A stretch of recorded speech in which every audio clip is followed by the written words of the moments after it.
Good morning, children. Sai Ram. I welcome you all to the online class of economics. Children, today I am going to start the next chapter of our book, that is chapter number 5th, and the name of our chapter is Theory of Demand. Children, this is the first video of this chapter, and in this video we are going to cover up some of the important topics of this chapter. Now today what we are going to cover up in this chapter, we are going to learn first the concept of demand, the difference between the demand and the quantity demanded. Thereafter we are going to learn the demand schedule, the individual demand schedule and the market demand schedule, demand curve and its slopes, and finally we are going to cover demand function showing the relationship between demand and its various determinants. So we suppose these are the topics what we can finish up today.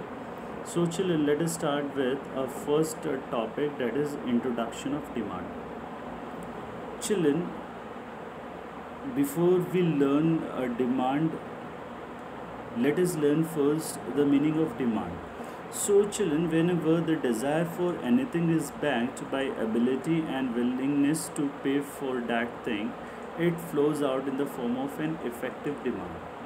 So in your general in a general living, children, the term desire and demand are used interchangeable, but in economics this demand has a distinct meaning. Supposingly you desire to have a car but you do not have enough money to buy it, then this desire will remain just a wishful thinking. It will not be called as demand. And in spite of having enough money, you are not willing to spend it on purchasing or buying a car, this demand does not emerge. So the desire becomes demand only when you are ready to spend money to buy a car. Thus the demand for a commodity is a desire to buy a commodity backed with sufficient purchasing power and the willingness to spend. So children, the demand can be the desire can be converted into demand when uh, the three basic things can be fulfilled. The first is desire to purchase. The customer or the consumer has a desire to purchase it. Second is ability to pay. He is fully able to pay for it. If he is not in a condition to pay, then it cannot be converted into a demand.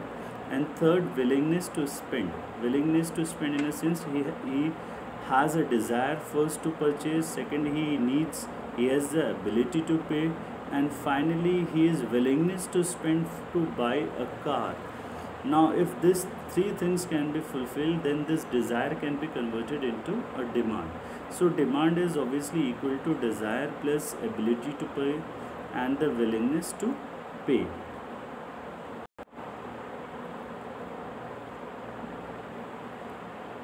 Now children, let us learn the demand and the quantity demanded.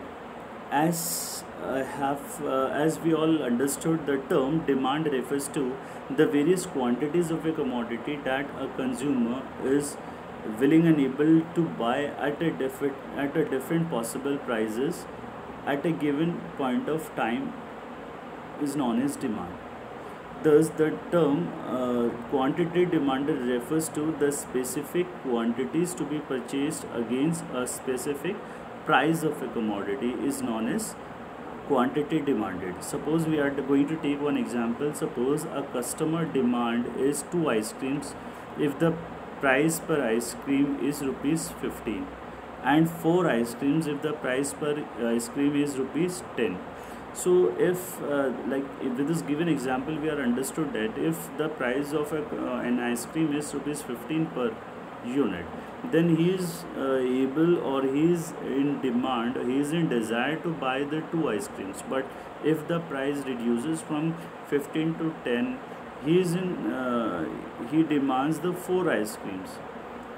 So this is the example of demand. And the quantity demanded, we can say that the quantity demanded is 4 unit of ice creams if the price happens to be fall at 10 rupees per ice cream.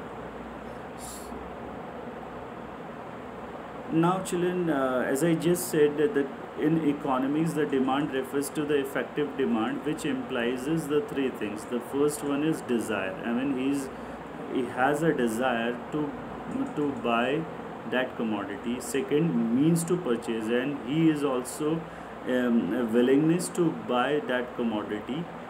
And third is on willingness to use their means to that purchase. I mean, first is he has a desire to buy the commodity. The second is he has the money to purchase that commodity, and finally he has the willingness to spend the money, because until unless the desire cannot be converted into the demand, until unless if we have a proper enough money with us, and if we have a money but still we are not going to pay it, then it cannot be converted into demand. So the desire can be converted into the money when the consumer has enough money and he is again willingness to spend for buying that commodity, then it is called as demand. So demand, as we have already learned, demand for a commodity refers to the desire to buy a commodity backed with with sufficient purchasing power and the willingness to spend. As we have taken an example, suppose you desire to have a car but you do not have enough money to buy it, then this desire will remain just a wishful thinking. It will not be called as demand. In spite of having enough money, you do not want to spend it on car, then also demand does not emerge. The desire becomes demand only when you are ready to spend money to buy a car. So this is the concept of demand. So this demand analysis, the meaning of demand we have already understood. Now children, let us learn the next topic, that is demand schedule and demand curve. So demand schedule and demand curve. Now first we are going to learn the demand schedule. Demand schedule, children, refers to the table showing various quantities of a commodity to be purchased at different possible price of the commodity. And demand schedule is basically of two types. Now this demand schedule explains you the various combinations of prices and the quantity demanded, the corresponding quantity demanded of the prices. So it shows the various quantities the consumer can consume or the consumer can buy with his given money income and the prices prevailing in the market. So this is basically a tabular statement showing the various quantities demanded by the consumer, the various quantities of the commodity to be purchased at various possible prices.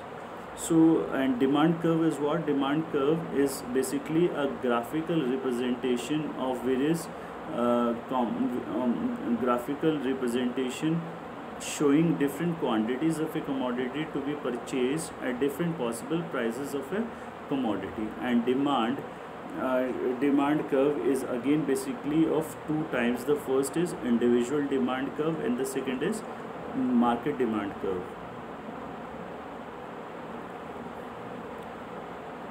So as I just said children, a demand schedule is a numerical tabulation that shows the quantities of a demanded commodity at different prices. The demand schedule may be of two types. The first is individual demand schedule and the second is the market demand schedule. In individual demand schedule, we are going to learn the various quantity demanded of a commodity by an individual consumer and an individual customer. Now children, here is a table which shows the possible quantities of a commodity to be purchased by a consumer. Now before I am going to explain this schedule, let us see first the definition of an individual demand schedule. Now children, an individual demand schedule is what? An individual demand schedule is a table showing different quantities of a commodity that an individual consumer or an individual buyer is willing and ready to buy at different possible prices and during a given period of time is known as individual demand schedule.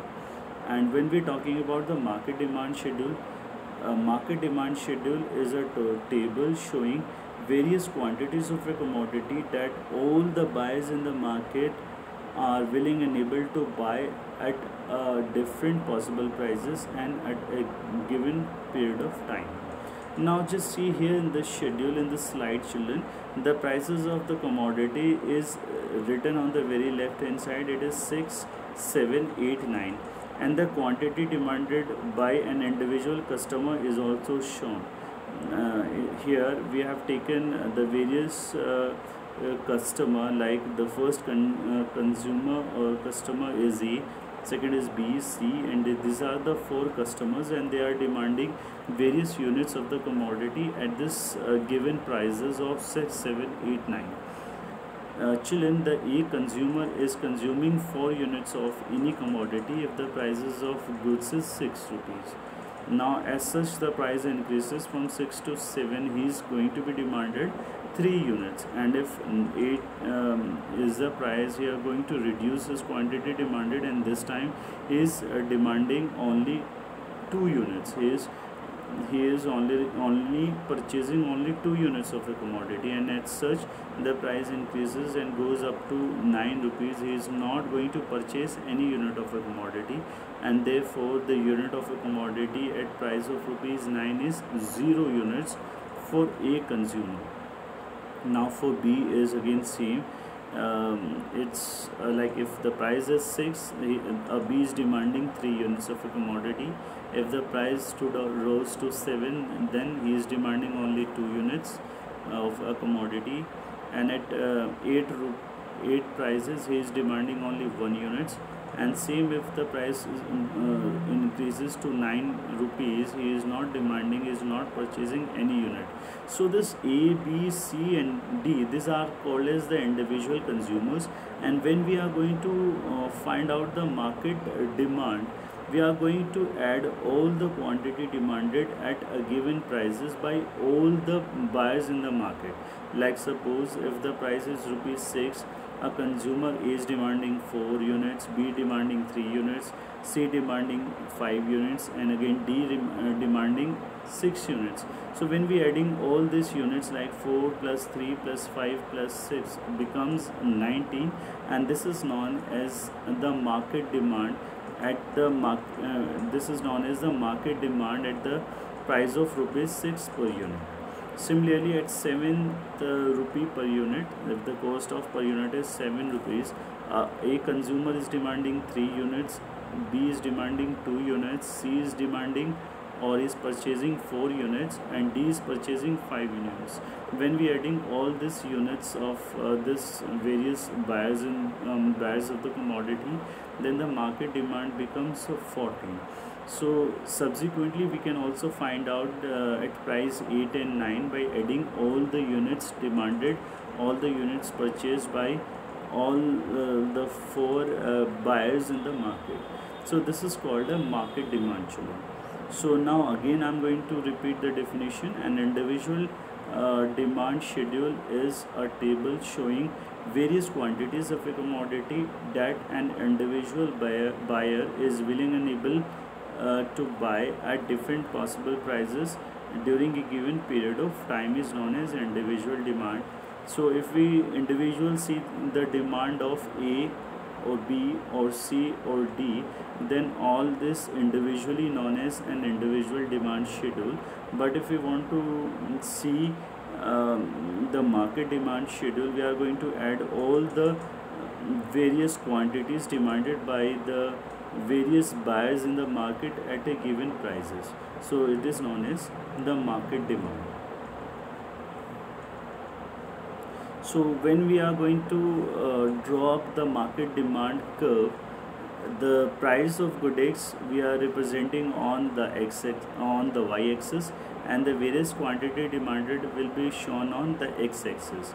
Like on horizontal axis, we are going to place the quantity demanded of any commodity, and on vertical basis, on the vertical line, we are going to place the prices.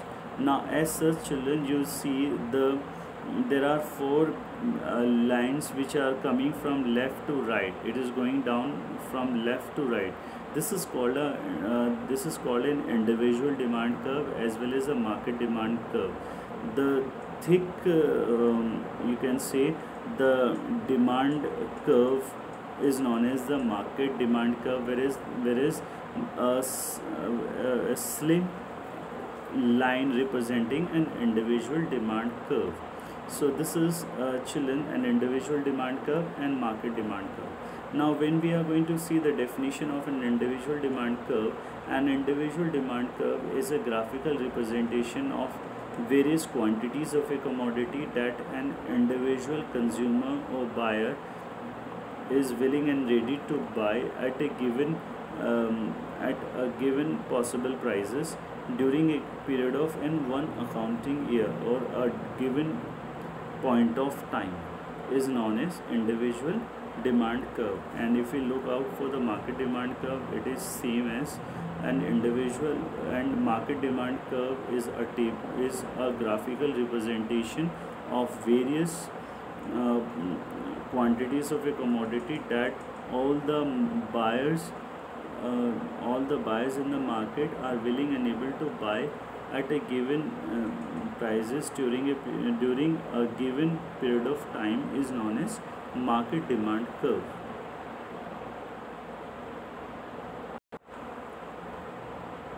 Children, one thing is very important to understand here, that like the price of as such the prices of the commodity increases, the quantity demanded of the commodity decreases. Now what is the reason behind it? As we are going to increase the price, the quantity demanded of the commodity decreases, and if the prices of the commodity decreases, we are going to demand more and more units of the commodity, or you can say the quantity demanded of the commodity increases. Now what is the logic behind of this?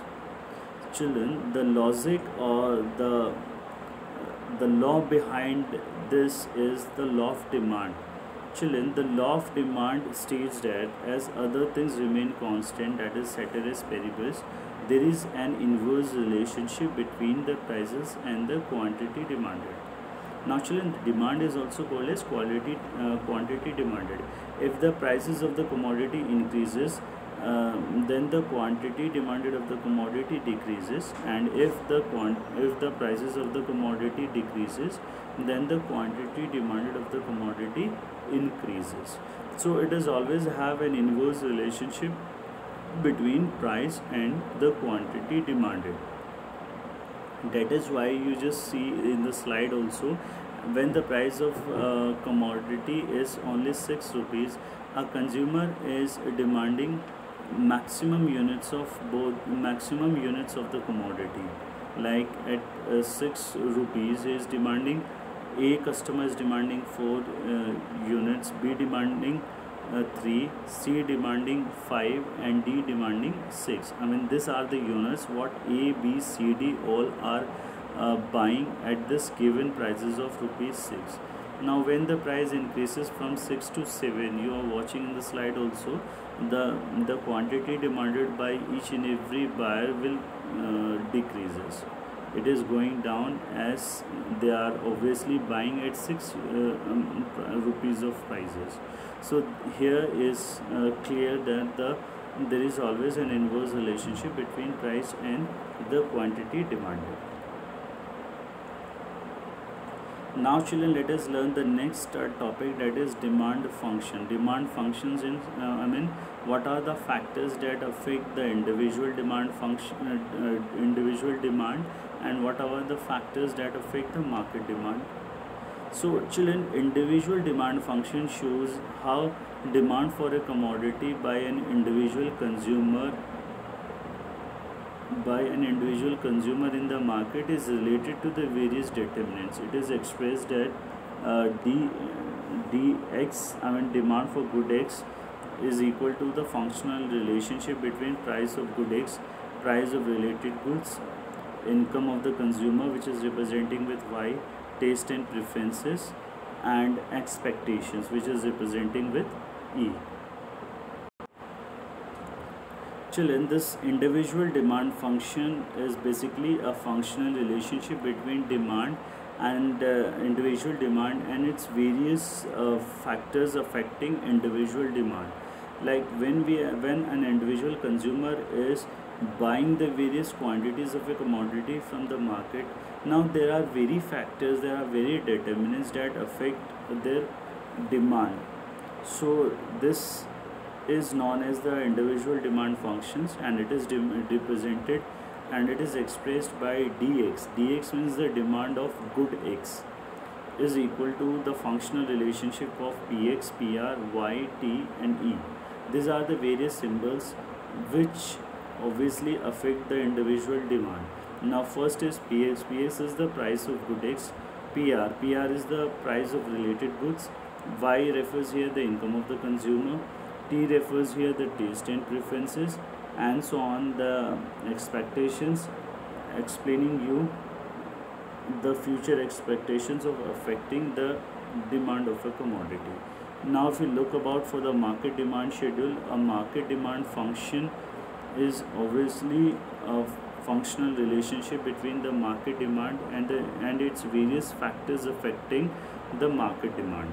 So market demand function shows how market demand for a commodity, or you can say an aggregate demand for a commodity in the market, is related to its various determinants. The market demand of good x, like it is representing with mdx, is always equal to functional relationship of price of good x, which is representing with px, comma pr. R refers here the price of related goods in terms of substitute goods and the complementary goods.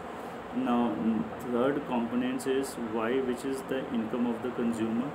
Fourth is tt, refers here the taste and preferences, and e refers here the expectations, the future expectations of affecting the demand of market. N refers here the size of population, and yd refers here the distribution of income. These are the various components that affect the market demand of the commodity.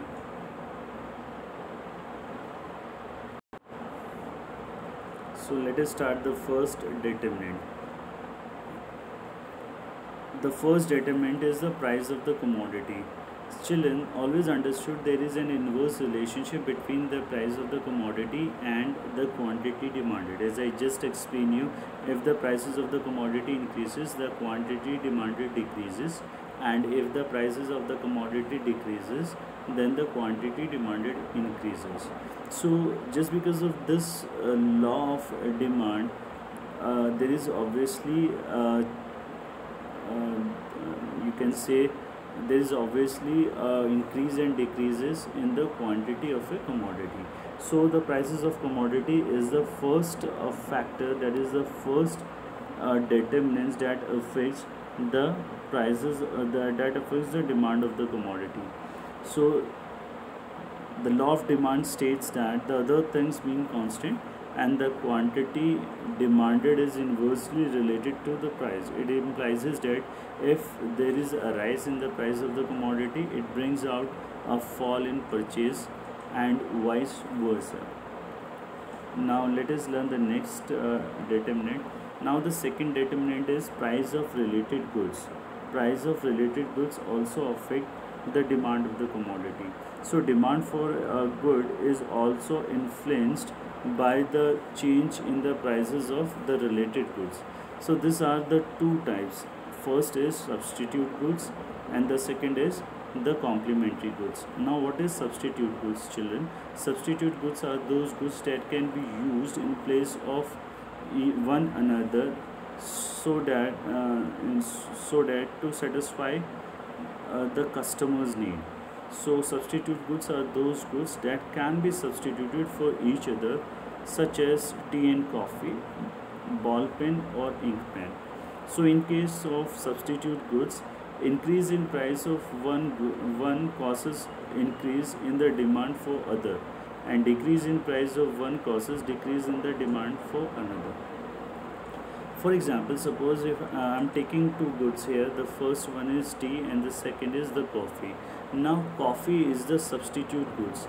Now, children, suppose if the prices of tea increases, like if previously the price of tea is rupees 10 per unit, and now the price of tea increases from 10 to 15, and and coffee is still available at 10 rupees per cup per unit. Now, as such, the prices of the tea increases with the same time. The consumer will prefer coffee instead of tea because the coffee is again available at only 10 rupees. So a consumer is, these are called the substitute goods. What a consumer is obviously consuming the substitute goods if the prices of the given commodity increases or decreases.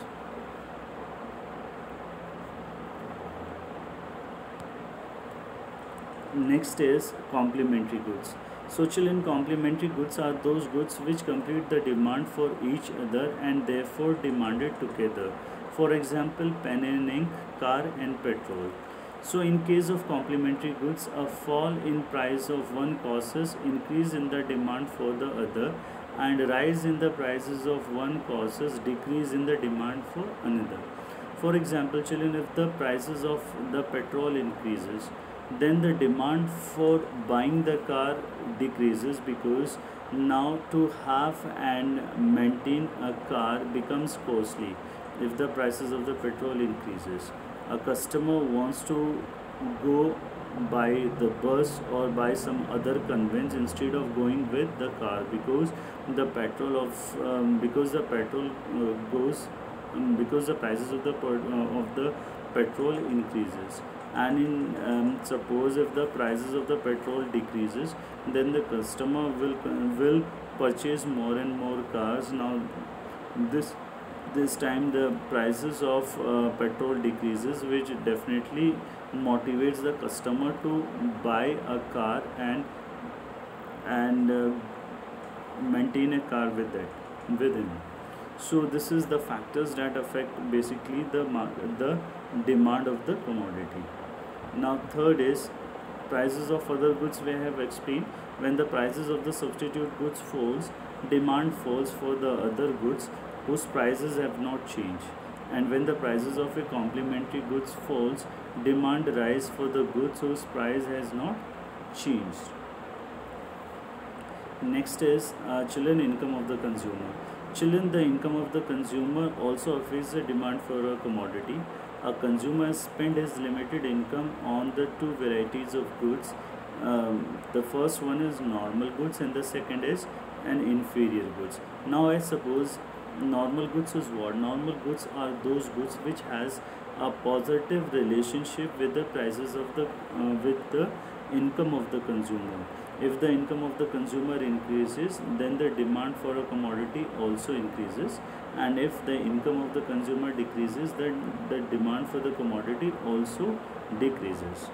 This is all very understood, children. Suppose if a person is earning only 10,000 rupees in a month and now he is earning 15,000.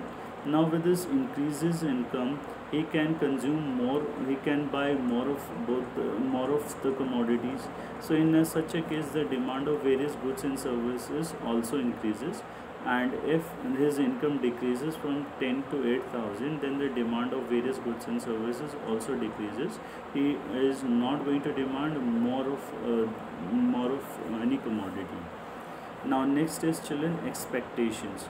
Expectation is another factors that affect the demand of the commodity. Suppose expectations, like if the consumer expect that the prices in future will going to be rise, he will buy more quantity in present at the existing price.